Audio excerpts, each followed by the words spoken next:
विक्रम जी के पास आ रहा हूं। विक्रम जी, करप्शन पर एक्शन हो रहा है, खुद को बता रहे हैं जैसे कि महान जो सत्यव्रत राजा थे, राजा हरिश्चंद्र, कि भाई हमने तो बड़ा ऐसा कोई काम कर दिया कि भाई आप लोगों ने भी कहा था कि भाई बहुत बड़ा घोटाला हुआ है और इसको लेकर अब देश भर में अनशन की तैयारी है। अनशन तो वो था जब अन्ना आंदोलन में रामलीला मैदान में देखने को मिला था, जब लोकपाल के लिए अन्ना हजारे ने अनशन किया था। आज की तारीख में करप्शन पर एक्शन है तो फिर देश भर में अनशन है। देखिए विवेक भाई, बहुत अच्छा आप सवाल, बड़ा अच्छा सवाल आप पूछ रहे हैं। मैं एक दो बात बड़ी गंभीर रूप से कहना चाहता हूं कि जिस प्रकार से करप्शन पे वार होने की बात होती है, बहुत सुनने में अच्छा लगता है कि करप्शन पे वार, लेकिन जो भ्रष्टाचारी हैं, जब वो भ्रष्टाचारी भारतीय जनता पार्टी को ज्वाइन कर लेते हैं और जब भारतीय जनता पार्टी को ज्वाइन कर लेते हैं तो उनका भ्रष्टाचार समाप्त हो जाता है। बड़ा दुखद लगता है कि देश के अंदर कहा क्या जाता है, करा क्या जाता है और दिखाया क्या जाता है। मतलब सब चीज़ में फ़र्क है, करने में, बताने में, दिखाने में, हर चीज़ में फ़र्क है। अब आप देखिए, शुभेंदु अधिकारी, नारायण राणे, अजीत पवार, नवीन जिंदल, अशोक चौहान, हेमंत शरण बिश्वा, आपको एक एक नाम मैं ऐसे बताऊं कि जिन लोगों का व्यापम के अंदर इतने बड़े बड़े नेता, कई लोगों की हत्याएं हो गई उसमें। आज हम ये कहना चाहते हैं कि जो असली मुद्दा है, महिला सुरक्षा इस देश के अंदर चौपट है। आप देखिए, बच्चियों के साथ बलात्कार होना, बुजुर्ग घर में सेफ नहीं है। आप देखिए, सबसे ज़्यादा घरों के अंदर बुजुर्गों की हत्याएं हो रही हैं, चोरी चकारी बढ़ रही हैं, लूट खसोट बढ़ रही है, स्नैचिंग बढ़ रही है। क्यों? क्योंकि बेरोजगारी बहुत हो गई है। जी। मैं आपसे कहना चाहता हूं, मैं भारतीय जनता पार्टी की सरकार से, देश के प्रधानमंत्री साहब से निवेदन करना चाहता हूं कि आप जिस प्रकार की देश के अंदर राजनीति कर रहे हैं उसकी जरूरत नहीं है। जरूरत है आपकी विकास के मुद्दों पे ध्यान देने की।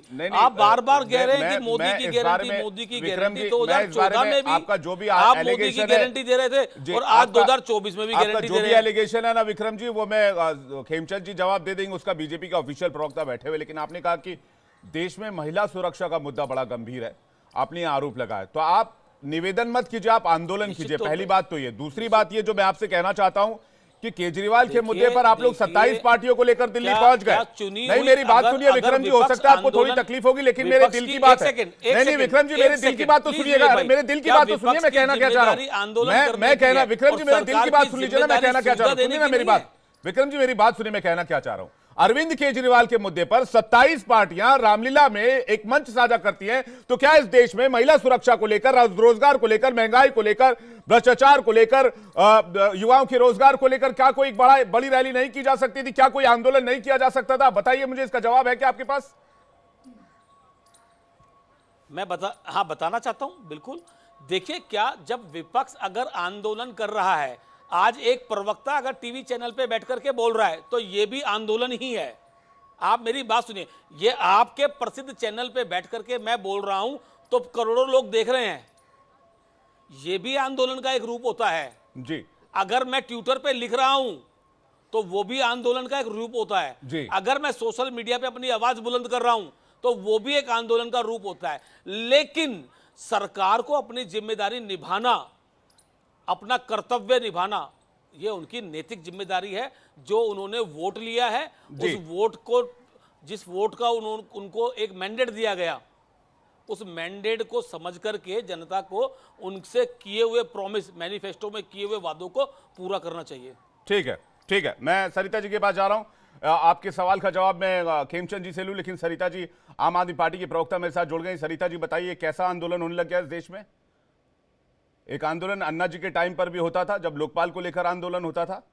आज देश में आंदोलन हो रहा है कि भाई ईडी ने रेड मार दिया, आंदोलन करेंगे। ईडी ने किसी मामले में एफआईआर दर्ज कर दिया, आंदोलन करेंगे, अनशन करेंगे। किसी मुहिम को लेकर आंदोलन हो या अनशन हो, समझ में आता है।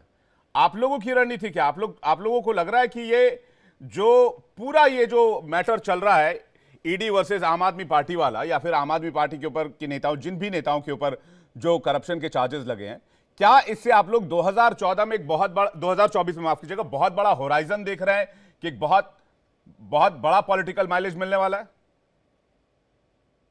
देखिए, मैं आपके सवालों का जवाब थोड़ा विस्तृत रूप से दूंगी, 2-3 चरणों में दूंगी।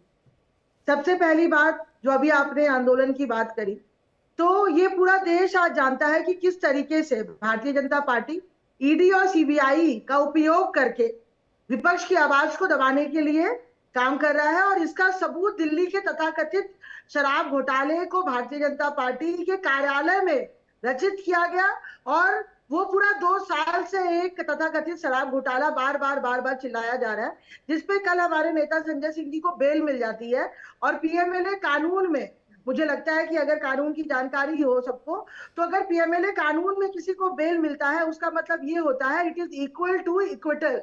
मतलब यानी ईडी ने पिछले 2 सालों में मतलब इतने सारे रेड के बावजूद, इतने सारे केसेस के बावजूद, इतने सारे हमारे बड़े 4 सबसे बड़े नेता, हमारे मुख्यमंत्री, माननीय मुख्यमंत्री अरविंद केजरीवाल जी, जिन्होंने जन कल्याण के काम दिल्ली के लिए किए, उनको गिरफ्तार किया, दिल्ली के शिक्षा मंत्री को गिरफ्तार किया, सत्येंद्र जैन जी को गिरफ्तार किया, संजय सिंह जी को गिरफ्तार किया।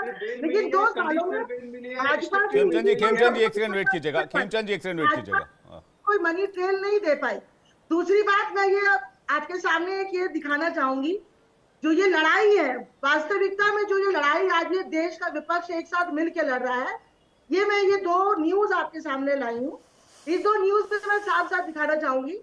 Since 2014 25 opposition leaders facing corruption probe crossed over to BJP. 23 of them got reprised. ये न्यूज कह रहा है। चाहे हम अजीत पवार की बात करें, हम शुभेंदु अधिकारी की बात करें, हम हेमंत बिश्व शर्मा की बात करें, ये देखिए अधिकारी, पवार, पटेल, आप ये कह रहे हैं सिलेक्टिव कार्रवाई हो रही है, बार बार डिबेट में ये बात निकलकर सामने आती है। मैं थोड़ा सा डिबेट 1 स्टेप आगे ले जाना चाहता हूँ। सरिता जी सुनिए ना, सरिता जी देखिए, सरिता जी आतिशी जी प्रेस कॉन्फ्रेंस करती है, यही बात कहती है। सुनिए ना मेरी बात तो सुनिए सरिता जी, मेरी बात तो सुनिए। भारतीय जनता पार्टी के खिलाफ आज पूरा देश इकट्ठा हो रहा है। सरिता जी मेरी बात तो सुनिए, मैं क्या कहना चाह रहा हूँ, ठीक है, मैं ये कहना चाह रहा हूँ, आतिशी जी प्रेस कॉन्फ्रेंस कहती हैं, यही बात कहती हैं जो बात आप यहाँ उठा रही हैं। सौरभ भारद्वाज जी आते हैं, यही बात कहते हैं। दिलीप पांडे जी आते हैं, यही बात कहते हैं। इससे पहले सिसोदिया जी आते थे, यही बात कहते हैं। संजय सिंह आते थे, यही बात कहते थे। मैं ये कह रहा हूँ, मेरी बात सुनिए, मैं जो आपसे पूछना चाह रहा हूँ, मैं ये समझना चाह रहा हूँ, आप लोगों ने देश भर में अनशन का प्लान बनाया हुआ है, ठीक है, अच्छी बात है, एज अ पार्टी आप लोगों की रणनीति होगी।